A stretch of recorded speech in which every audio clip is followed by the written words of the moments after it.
नमस्कार, मैं हरी। आप देख रहे हैं डिजिटल न्यूज झारखंड। आइए जानते हैं झारखंड के प्रमुख खबरों के बारे में। इससे पहले आपसे छोटी सी निवेदन कि अगर आप चैनल में नए हैं तो चैनल को सब्सक्राइब अवश्य कर लें ताकि झारखंड की हर छोटी बड़ी खबर आप तक पहुंचा सकें। अब इंतजार हुआ खत्म। बिरसा नगर में 1300 लोगों को जल्द मिल जाएगा पीएम आवास। तेजी से कंप्लीट किए जा रहे हैं घर। दरअसल आपको बता दूं, प्रधानमंत्री आवास योजना के तहत बिरसा नगर में बन रहे पीएम आवास में जितना भी निर्माण हो गया है उसे सितंबर 2024 तक आवंटित करना है। यह आदेश सोमवार को नगर एवं आवास विभाग झारखंड के सचिव चंद्रशेखर ने वीडियो कॉन्फ्रेंस कर जमशेदपुर के उप प्रशासक कृष्ण कुमार को दिया है। आपको बता दें, इस संबंध में जानकारी देते हुए जमशेदपुर अच्छेस के उप प्रशासक कृष्ण कुमार ने बताया कि सचिव ने आदेश दिया है कि बिरसा नगर में अब तक जितना निर्माण हुआ है उस आवास को पूरी तरह कंप्लीट कर सितंबर तक लाभुकों को आवंटित करने को कहा गया है। आपको बता दें कि उप प्रशासक कृष्ण कुमार ने बताया कि प्रथम चरण में 1200 से लेकर 1300 आवास का आवंटन सितंबर माह तक करना है। जानकारी हो कि बिरसा नगर से बन रहे पीएम आवास के 32 ब्लॉक में कुल 9592 आवासों का निर्माण किया जाना है। आपको बता दें कि इसका निर्माण JUDCO Jharkhand urban infrastructure development company limited की ओर से किया जा रहा है, जिसके निर्माण पर कुल 705 करोड़ रुपए खर्च किया जाना है।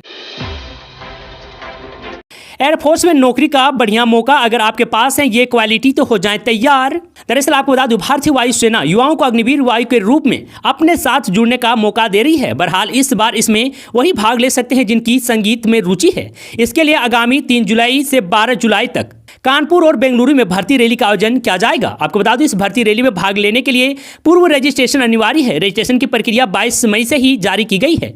अगले 5 जून तक रात 11 बजे तक अग्निवीर वायु की ऑफिशियल वेबसाइट अग्निपथवायु.cdac.in पर वेबसाइट पर अभ्यर्थी निबंधन कर सकते हैं। तो वहीं आपको बता दूं, रजिस्ट्रेशन के बाद अभ्यर्थी को एक प्रोविजनल एडमिट कार्ड मिलेगा, जिसके आधार पर वह भर्ती रैली में शामिल हो सकेंगे।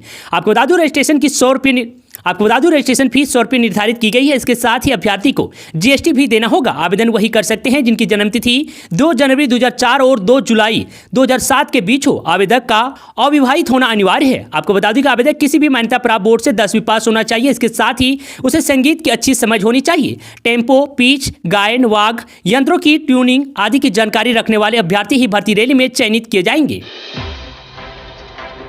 मेरा संकल्प अगले 5 वर्षों में 3 लाख लखपति दीदी बनाना, झारखंड में गरजे पीएम मोदी। दरअसल आपको बता दूं, झामू और कांग्रेस पर हमला बोलते हुए पीएम मोदी ने कहा कि इन लोगों के पास से नोटों के पहाड़ पकड़े जा रहे हैं।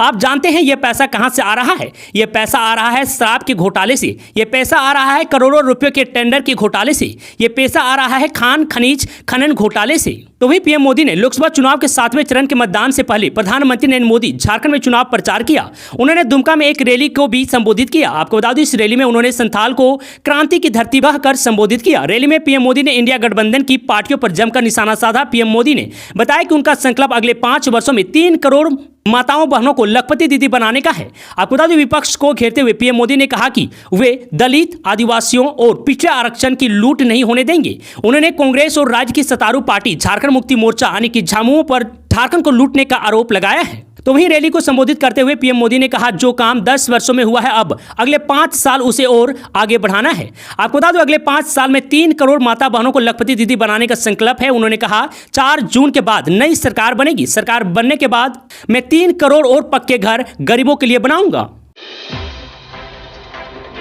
लव जिहाद शब्द सबसे पहले झारखंड में आया। शुक्रवार को छुट्टी वाली बात पर खूब बरसे पीएम मोदी। दरअसल आपको बता दूं, प्रधानमंत्री नरेंद्र मोदी मंगलवार को झारखंड के दुमका में जनसभा करने पहुंचे। अपने संबोधन में उन्होंने इंडिया गठबंधन पर जमकर निशाना साधा। पीएम मोदी ने लव जिहाद और शुक्रवार को छुट्टी पर कहा, मुझे हमारे साथी बता रहे थे कि लव जिहाद शब्द सबसे पहले झारखंड में आया। आपको बता दूं, झारखंड वालों ने यह शब्द दिया है। अब देखिए, हमारे देश में रविवार को छुट्टी होती है। कभी अंग्रेज जब यहाँ राज करते थे तो ईसाई समाज हॉलीडे मनाता था, तभी से रविवार को छुट्टी वाली परंपरा शुरू है। आपको बता दूं, रविवार हिंदुओं से नहीं ईसाई समाज से जुड़ा हुआ है। आपको बता दूं, 200 से 300 साल से यह चलता आ रहा है। उन्होंने एक जिले में रविवार की छुट्टी पर ताले लगवा दिए हैं और बोले अब शुक्रवार को छुट्टी होगी। दरअसल साल 2022 में झारखंड के कुछ सरकारी स्कूलों में रविवार की जगह शुक्रवार को छुट्टी होने लगी थी। ऐसा बताया गया कि स्थानीय लोगों के दबाव के चलते स्कूलों ने यह फैसला लिया था। तो वहीं पीएम मोदी ने आगे कहा कि इंडिया गठबंधन की देश विरोधी राजनीति का एक खतरनाक फॉर्मूला है। उनका फॉर्मूला है कि घोर सांप्रदायिक राजनीति करो, घोर तुष्टीकरण की राजनीति करो, अलगवादियों को संरक्षण दो, आतंकवादियों का बचाव करो और उसका विरोध करे, उस पर हिंदू मुसलमान करने का आरोप लगा दो। इंडिया जमानतों वाले धर्म के आधार पर मुसलमानों को आरक्षण देते हैं। मोदी कहता है, मैं SC, ST और OBC को जो आरक्षण मिला है उसे रक्षा करने के लिए मैं अपनी जान की बाजी लगा दूंगा। तो वहीं पीएम मोदी ने कहा, साथियों में इंडिया गठबंधन वालों से एक मांग की है। मैं इनसे कहता हूं कि आप लिखित में देश को विश्वास दो कि आप दलित, आदिवासियों और पिछड़ों का आरक्षण नहीं छीनेंगे। दूसरा, आप संविधान बदल कर के मुसलमानों को आरक्षण नहीं दोगे। तीसरा, रातों रात मुसलमानों को ओबीसी बनाकर ओबीसी का आरक्षण जो आपने कर्नाटक में लूट लिया है, हिंदुस्तान में ऐसा और कहीं नहीं करोगे, या लिख कर दो, वो बोलने को तैयार नहीं है। झारखंड बोर्ड जैक 8वीं रिजल्ट JackResult.com पर जारी 94% छात्र एवं छात्राएं हुए पास। दरअसल आपको बता दूं, जैक बोर्ड 8वीं रिजल्ट जारी कर दिया गया है। झारखंड एकेडमी काउंसलिंग 8वीं बोर्ड परीक्षा का रिजल्ट ऑफिशियल वेबसाइट JackResult.com या jack.jharkhand.government.in पर जाकर चेक किया जा सकता है।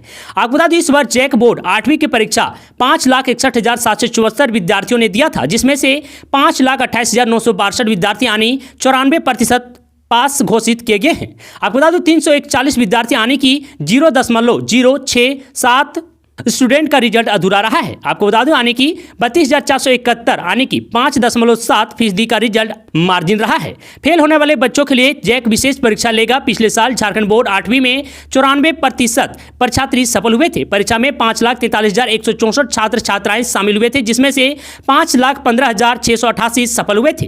तो वहीं आपको बता दूं, इस वर्ष हजारीबाग जिले का रिजल्ट सबसे अच्छा रहा है, यहाँ 97.06%। तो वहीं आपको बता दूं, इस वर्ष हजारीबाग जिले का रिजल्ट सबसे अच्छा रहा है, यहाँ 97.6% बच्चे पास हुए हैं। वहीं सबसे खराब रिजल्ट जामताड़ा का रहा है, जहां 90.17% बच्चे पास हुए हैं। लोकसभा चुनाव 2024 सरकार आने पर बीजेपी बदल देगी संविधान, पाकुड़बार राजमहल में बोली कल्पना सोरेन। दरअसल आपको बता दूं, झामुमो की स्टार प्रचारक कल्पना मुर्मू सोरेन ने मंगलवार को राजमहल लोकसभा क्षेत्र अंतर्गत पाकुड़िया के शक्ति मैदान यज्ञ में जनसभा को संबोधित किया। अपने संबोधन में कल्पना सोरेन ने कहा कि काला धन देश में वापस तो नहीं आया, लेकिन अरबों खरबों रुपये लेकर उद्योगपति देश छोड़कर भाग गए। प्रधानमंत्री से पूछे कि 10 वर्षों में आपने जो भी वादे किए हैं उसमें एक भी वादा पूरा किए हैं, फिर नए वादे करके हमें क्यों गुमराह कर रहे हैं। उन्होंने लोगों से अपील करते हुए कहा कि इस बार बहकावे में नहीं आए तथा इंडिया गठबंधन की प्रत्याशी को वोट देकर भारी मतों से विजय बनाकर संसद में भेजें। तो वहीं कल्पना सोरेन ने कहा कि अगर इस बार भाजपा सत्ता में आई तो संविधान को बदल देगी, गरीब, पिछड़े, दलित समुदाय के मिले आरक्षण को समाप्त कर देगी। इस बार लोकसभा चुनाव भाजपा बनाम आम जनता के बीच लड़ा जा रहा है। आपको बता दूं, उन्होंने कहा कि जो भी भाजपा सरकार का विरोध करता है उसे ईडी एवं सीबीआई के माध्यम से जेल भेजा जा रहा है। झारखंड हाईकोर्ट में हेमंत सोरेन की जमानत याचिका पर सुनवाई, जवाब देने के लिए ईडी ने मांगा वक्त। अब 10 जून को होगी हेयरिंग। दरअसल आपको बता दूं, झारखंड हाईकोर्ट में मंगलवार को भूमि घोटाला मामले में जेल में बंद पूर्व सीएम हेमंत सोरेन की याचिका पर सुनवाई हुई। सुनवाई के दौरान ईडी की ओर से जवाब दाखिल करने के लिए समय मांगा गया है। आपको बता दूं कि जस्टिस रंगन मुखोपाध्याय की अदालत में प्रवर्तन निदेशालय के अधिवक्ता को शपथ पत्र के माध्यम से 10 जून से पहले जवाब देने को कहा है। आपको बता दूं, इसके बाद विस्तृत सुनवाई के लिए 10 जून को अगली तारीख निर्धारित की गई है। गौरतलब है कि पीएमएलए कोर्ट की ओर से जमानत याचिका खारिज किए जाने के बाद पूर्व सीएम हेमंत सोरेन सोमवार को झारखंड हाईकोर्ट से गुहार लगाई थी। उन्होंने जमानत याचिका दाखिल कर जल्द सुनवाई की मांग की थी। आपको बता दूं कि नियमित जमानत को लेकर पूर्व सीएम हेमंत सोरेन ने ईडी की विशेष अदालत में याचिका दाखिल की थी। उन्होंने गलत तरीके से आरोपी बनाने का हवाला देते हुए जमानत देने को कहा था। स्पेशल कोर्ट में इस याचिका पर सुनवाई भी हुई। ईडी की स्पेशल कोर्ट ने 13 मई को हेमंत सोरेन की जमानत याचिका खारिज कर दी गई थी। झारखंड में सूरज के तेवर गर्म, 17 जिले का तापमान 40 के पार, येलो अलर्ट जारी। दरअसल आपको बता दूं, राजधानी रांची समेत पूरे राज्य की धरती तप रही है। आलम यह है कि 17 जिलों में एक बार फिर तापमान 40 के पार पहुंच चुका है। मई माह में यह दूसरा मौका है कि राजधानी का तापमान 40 डिग्री के पार पहुंच गया है। आपको बता दूं, राज्य में सर्वाधिक 47.5 डिग्री सेल्सियस डाल्टनगंज का रिकॉर्ड किया गया है, जो कि 6 मई 1978 के 47.8 डिग्री सेल्सियस से 3 डिग्री ही कम है। हालांकि मंगलवार को डाल्टनगंज का रिकॉर्ड किया गया तापमान अब तक का दूसरा सबसे गर्म रहा है। मौसम विज्ञान केंद्र रांची ने येलो अलर्ट जारी किया है। आपको बता दें कि बंगाल की खाड़ी में उठे चक्रवाती तूफान का असर बंगाल के साथ साथ झारखंड में भी पड़ने की संभावना थी, लेकिन तूफान का रूट बदलकर असम की ओर हो गया है। दरअसल राजधानी समेत पूरे राज्य में प्रदूषण की समस्या गंभीर होती जा रही है और घर से लेकर बाहर तक लोग त्राही त्राही कर रहे हैं। यह स्थिति अगले 3 दिनों तक बनी रहेगी। 29 मई को राजधानी व आसपास के जिलों में आसमान मुख्यतः साफ रहेगा और मौसम शुष्क बना रहेगा। तो वहीं आपको बता दूं कि 30 मई, 31 मई और 1 जून को राज्य के उत्तर पूर्वी यानी देवघर, दुमका, गोड्डा, पाकुड़, जामताड़ा, गिरिडीह, धनबाद और साहिबगंज में कहीं की हल्की वर्षा होने की संभावना है। जबकि राज्य के निकटतमी मध्य भाग रांची, रामगढ़, खूंटी, हजारीबाग, बोकारो, गुमला के अलावे उत्तर पश्चिमी हिस्से यानी पलामू, गढ़वा, चतरा, कोडरमा, लातेहार और लोहरदगा के साथ साथ दक्षिणी हिस्से यानी कि पूर्वी और पश्चिमी सिंहभूम, सिमडेगा और सरायकेला खरसावां में हीट वेव का असर देखने को मिलेगा। जामताड़ा में बड़ा हादसा, निर्माणाधीन कुआं की मिट्टी धंसने से एक मजदूर की मौत तो वहीं दूसरा घायल। दरअसल आपको बता दूं, जामताड़ा के बागडेहरी थाना क्षेत्र में मंगलवार सुबह हुए हादसे में एक मजदूर की मौत हो गई, जबकि दूसरा मजदूर गंभीर रूप से घायल है। मृतक की पहचान कालीपाथर गांव के साधन माल के रूप में हुई है। बताया जाता है कि निर्माणाधीन कुएं की मिट्टी धंसने के कारण यह हादसा हुआ है। आपको बता दूं कि जामताड़ा जिला के बागडेहरी थाना क्षेत्र अंतर्गत निजमन थारा गांव में मंगलवार को मनरेगा योजना के तहत एक कुआं का निर्माण हो रहा था। कुआं में बारिश का पानी जमा था, जिसे निकालने के लिए सुबह से ही 2 मजदूर काम में लगे थे। इस दौरान कुआं के अगल बगल जमा मिट्टी का ढेर भरा कर नीचे गिर गया था, जिससे वे मजदूर वहीं दब गए। इस बात की सूचना जैसे ही ग्रामीणों को मिली, हुए आनन फानन में जेसीबी लाकर मिट्टी को हटाने का काम शुरू कर दिया। कड़ी मकसद के बाद मिट्टी को हटा दिया। आपको बता दो, जब दोनों को बाहर निकाला गया तो देखा कि एक मजदूर की मौके पर ही मौत हो गई है, दूसरा मजदूर गंभीर स्थिति में, जिसे देखते हुए उसे जल्द बेहतर इलाज के लिए बंगाल की सिवड़ी ले गया है, जहां इसका इलाज चल रहा है। मृतक की पहचान बागडेहरी थाना क्षेत्र के कालीपाथर गांव के साधन माल 50 वर्ष के रूप में की गई है। वहीं घायल मजदूर निजमन धारा गांव के नाम उत्तम घोष 40 वर्ष के रूप में की गई है। घटना की जानकारी मिलते ही कुंडित बीडीओ जमाले राजा, सीओ अमित किस्कू, बागडेहरी थाना प्रभारी राम पुकार शर्मा घटनास्थल पर पहुंचे और मामले की जानकारी ली। जेएमएम और कांग्रेस पर जमकर बरसे पीएम मोदी, झारखंड के इस कांड पर क्या बोले। दरअसल आपको बता दूं, लोकसभा चुनाव के आखिरी दौर के चुनावी शोर चरम पर है। प्रधानमंत्री नरेंद्र मोदी झारखंड दौरे पर हैं। दुमका में पीएम मोदी ने चुनावी जनसभा को संबोधित किया। इस दौरान झारखंड के इस कांड ने जिक्र कर कांग्रेस और जेएमएम पर जमकर बरसे। उन्होंने कहा कि जेएमएम कांग्रेस झारखंड को लूट रही है। पीएम ने कहा कि मैं तो देश का प्रधानमंत्री हूं, ना वही मैं 13 सालों तक मुख्यमंत्री रहा, लेकिन मैं कभी अपने आंखों के सामने इतने बड़े नोटों के पहाड़ नहीं देखा था। पहली बार टीवी पर इतने बड़े नोटों का पहाड़ देख रहा हूं। रांची में सेना के जवान की पत्नी से सामूहिक दुष्कर्म, जांच में जुटी पुलिस।